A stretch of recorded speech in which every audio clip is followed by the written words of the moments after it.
But power goes from your V12 through an 8-speed automatic to all 4 wheels. You get standard all-wheel drive, as you might expect.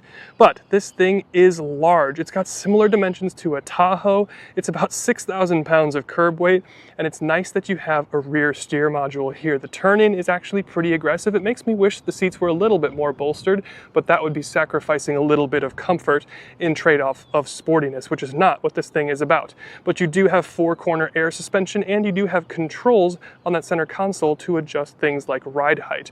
The ride is immaculate in this thing, and we'll talk more about that later behind the wheel. And then when it comes to styling, like I mentioned, this thing is huge, and it strikes you right away just how big this thing is when you see it in person.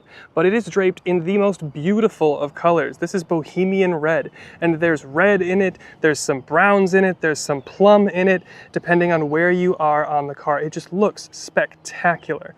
Now, our Series 2 does introduce the newer updated face for the Cullinan, which means that we have revised running lights up here. Our Pantheon grille is now illuminated, but in a tasteful fashion, and our lower fascia bumper area is a little bit more curved upwards to mimic the chine of a speedboat, which is according to them, but it does look a little bit better and a little bit cleaner in terms of design, at least in my opinion. And then around the side, we have the coolest 23-inch wheels. They're almost $11,000, but I think they're worth every penny. Paulo doesn't agree, but what does he know?